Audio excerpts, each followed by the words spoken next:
Саламатсыздар ма? Мен көргенімнен қуаныштымын. Мектеп директоры бізге химия пәнінен орыс тобына мұғалім таңдауға көмек береді.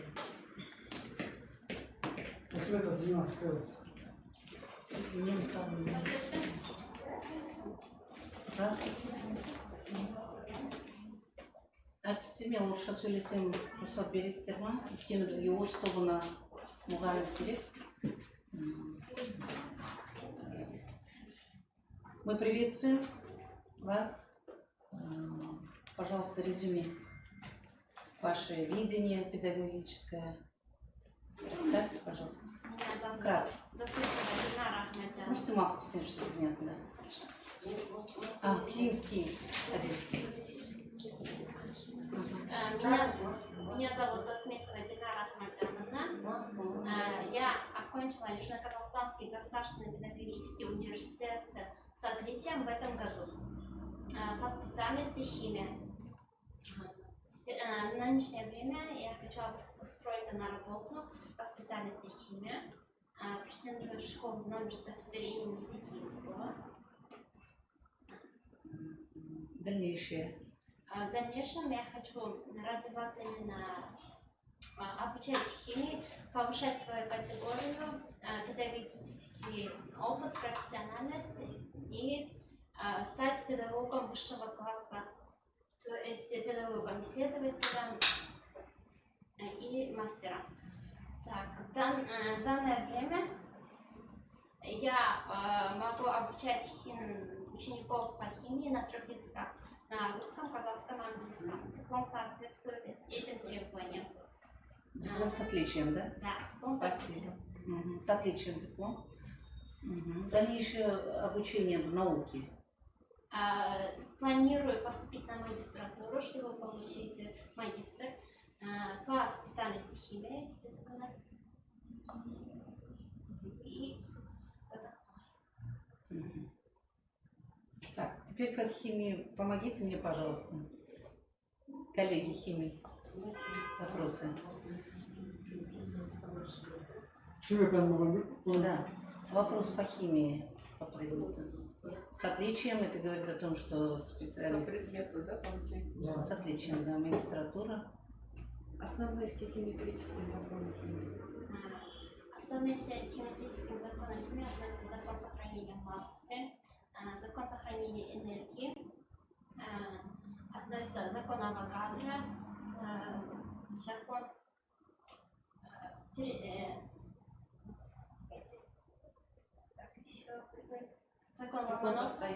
закон постоянства ставишься.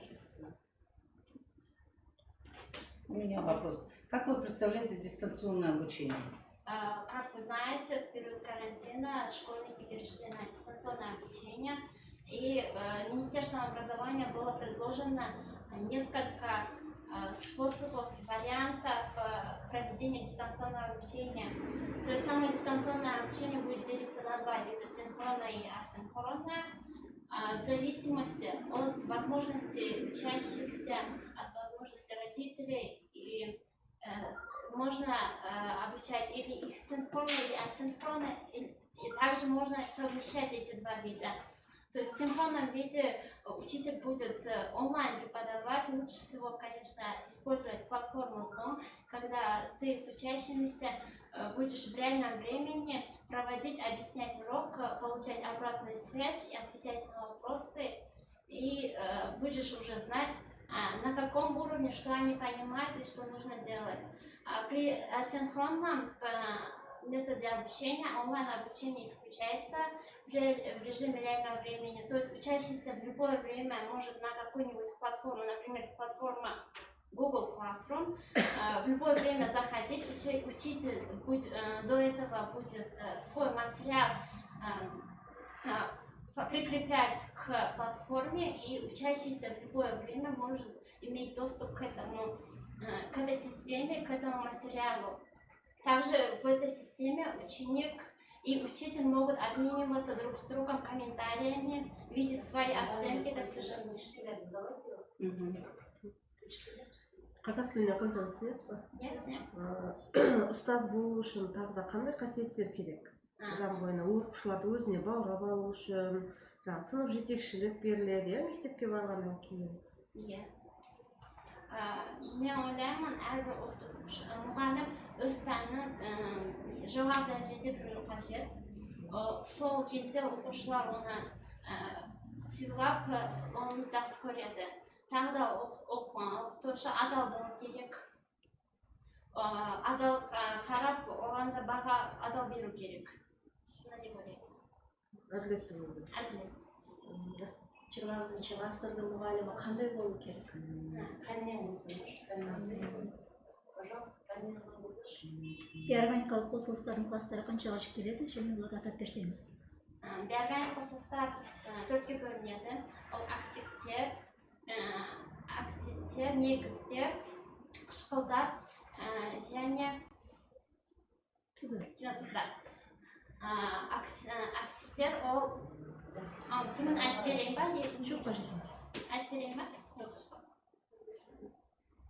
Кристалдық торлардың түрлері. Гидро... Виды кристаллических решеток. Есть металлическая, кубическая, строительская, Металлическая. металлическая кристаллическая решетка. Потом есть ионно-кристаллическая решетка. Вот соли, например, какие виды кристаллические решетки? Когда вещества состоят из ионов? Ионно-кристаллическая решетка. Ионы будут на виде кристалла. Металлическая. Ради еще после. Простые вещества, не металлы. У них какой, например, углерод это Углерод. атомная. Не металлы, а атомные кристаллические решетки. Сүттілік металдар туралы. Сүттілік Щелочные металлы.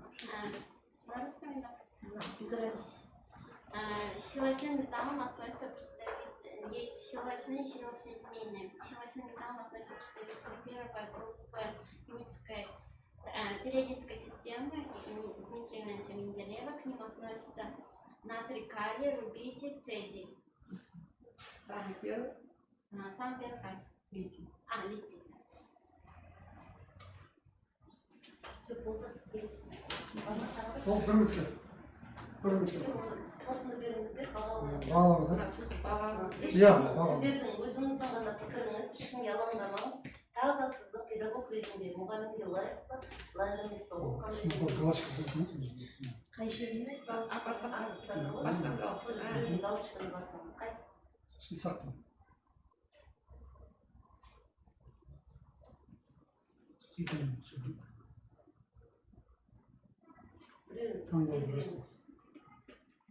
Бауыржан дұрыс па мен? ең ма?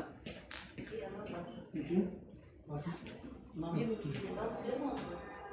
Дауыс бересіз, ол дегеніміз жаңа тастаңыз. Астына түсіңіздер. Таңдауды басып. Астына таңдауды бастау деген басшымыз. Таңдауды бастап қой.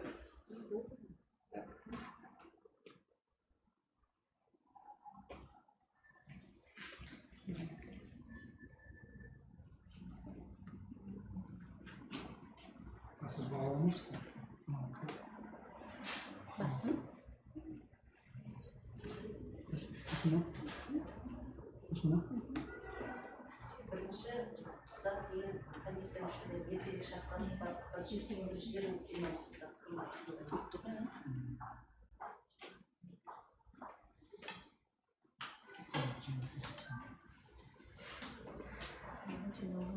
Елу жеті бала жалпы. Қазір не қылады бошап қойды. Қабырғаңыз? шекті белгіген өтті ма, содан бастаңыз. Жалпы. Құрметті әріптестер, сіздерді барлығыңызға мен жаңа оқу жылында барлығымызға сәттілік тілеймін Жанат Арысбековна, бәрімізге да. Бүгінгі сізді жиналғаныңыздар көмек бергеніңізге рахмет.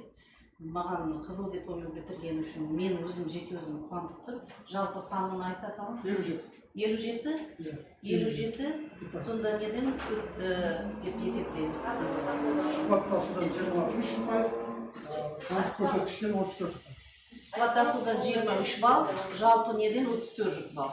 Тоқтай тұрыңыз, сіз болды алыңыз сөйлеңіз оқыңыз сөйлеп шешім шығарыңыз. Сонымен хаттаманың нәтижесі бойынша бүгінгі өткізген таңдауымыз бойынша Досметова Дильнара Ахмаджановна қорытынды алған ұпайыңыз 57, оның ішінде сандық көрсеткіштері бойынша 34 ұпай алдыңыз, сұхбат бойынша 23 ұпай алып, сіз химия пәні бойынша сол орынға лайықты шешім қабылдап отырмыз. Шекті деңгейден өтті, өтпеді деген тұсы бар ма? Шетті деңгейден өтпесе лайықты емес деп оған протокол шықпайды. Протокол жалпы дайын шықты. Протокол шықса, значит Өтті, шекті. Сізге үлкен сезім білдіреміз, сенім білдіреміз. Сіздерге рахмет. Сіз өзіңіз қолыңыз бар. Әріптестер, мен сіздерге де осы химиялар. Жоқ, тағы бір химия бар. Сіздерге алғысымды білдіремін. Бұны енді бірінші рет алып отырмын. Педагогтар өз стандарт берсе екен деген біздің бірінші шешіміміз. Алдағы уақытта бұдан да сіздер таңертеңнен бері күтіп жатсыздар ғой. Енді уақытымен шақыруға тырысамыз. Бірақ бұл методан өткеннен кейін мықты педагогтардан базасы істегенбіз. Сіздерді ендігі жолы келесіздер ма? Компьютер өзі сіздер таңдатпаса тағы кездесеміз сіздермен. Осы дайындау пікірі форматы ұнайды ма? Сіздер үнемі деп отырмайсыздар. Өзі бір кімді шақырып сол келеді да біз 150 мұғалімді салдық. Соның ішінен тәжірибелі жинап қатысымен интернет арқылы. Соның ішінен кімге смс барады, сол ғана келеді. Пікіріңіз осы ұнайды ма? Осы қандай қосымша ұсыныстарыңыз бар? Қай жерде дұрыс емес пікір бар? Бар ма ойларыңыз? Заман талабына сай, біріншіден бұл жерде прозрачность жолымен жақсы үміткердің өзімен тікелей мына жерде байланыс болып отырып, оң жақтары бар екені көрініпті, жақсы. Мысалы үшін осылай мұғалімдерді қабылдаған дұрыс деп ойлайсыз. Менің көзқарасымша дұрыс деп ойлаймын, себебі білесің, уже бірінші келгеннен-ақ алғашқы сұрақтан қаншалықты педагогқа жақын екендігі көрініп тұрады. Ал енді сырттай алатын болсақ, байқамаймыз, оған лайықты ма, лайықты емес пе, байқамай да қаламыз. Қабылданды ғой, иә? Сәттілік. Жақсы мұғалім бол, қазақша да жақсы сөйлейсің, тілің де жақсы, сабағың да қызу дипломға жарайсың, жақсы ұстаз бол, мысалы.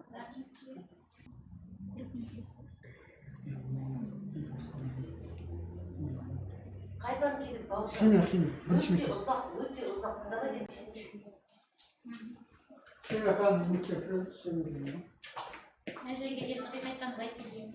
Сұрақтарыңызды нақты әрі жылдам тез қоюға тырысыңыздар, жарай ма? Ұзақ уақытты алмай қайтады. Саламатсыздар, қош келдіңіз. Өзіңіз туралы айтсаңыз, қысқа-нұсқа. Шаймерденова Мадина Амсидековна, я учитель химии и биологии.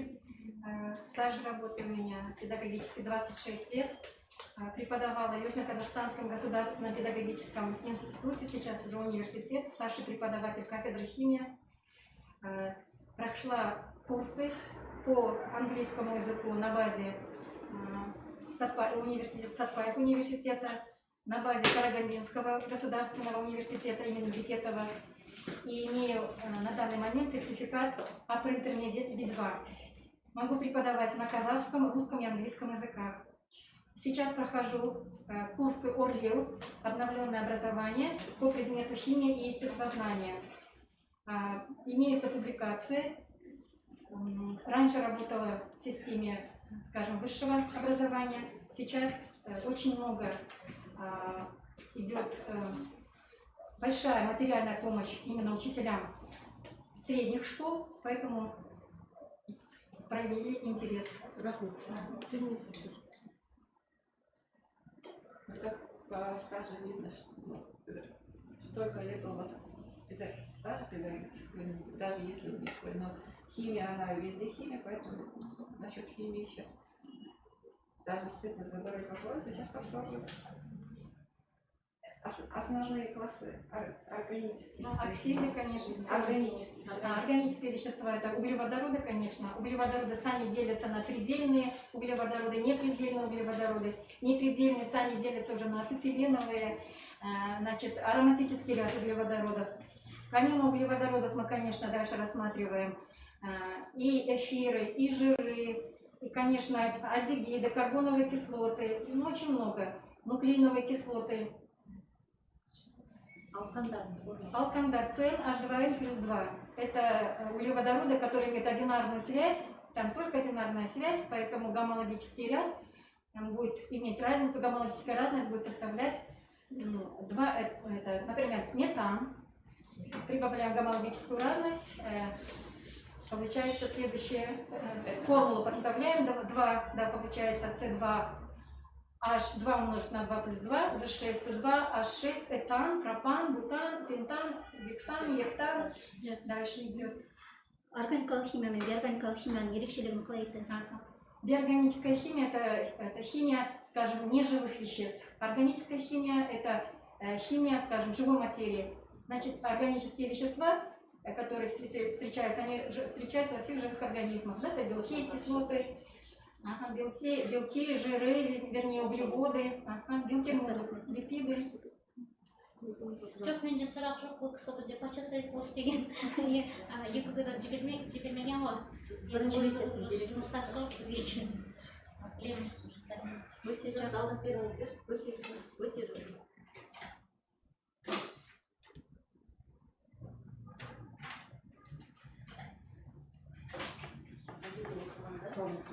Қандай адрастарды басыңыздар? Баспайыз басыңыз. Бастыңыздар ма? Дауыс берсеңіз болды. Таңдау адрастарды.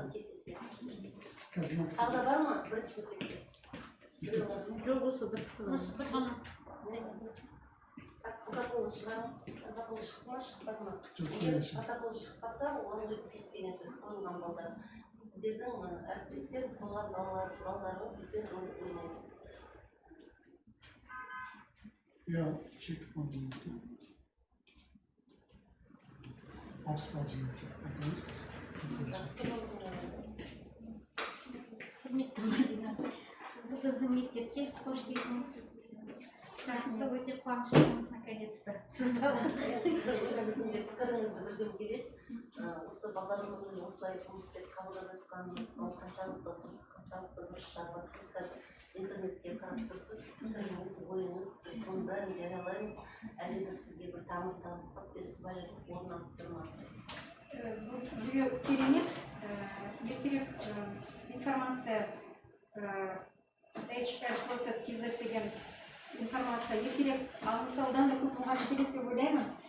Информация қалай медиа, инстаграмнан, социальный секторден, новостиден, гуглдан көрдік, сонымен қуанып электронды түрде бүкіл документтерімізді енгізіп цифровой форматта. Сөйтіп SMS алып келіп тұрмыз. Қазір осы комиссияның сұрақтарына жауап беріп, өте тиімді, өте деп ойлаймын. Керемет.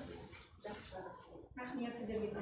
Әріптестер, сіздердің комиссияның мүшесі болыңыздар, және алғысымды берген уақыттарыңызға бүгін бірінші күні сәл кешіктіріп ұстағаныңызға жоқ. Сұрайын, енді қандай ұсыныстарыңыз бар? Қай жерде жөндесек болады? Осы проблемада.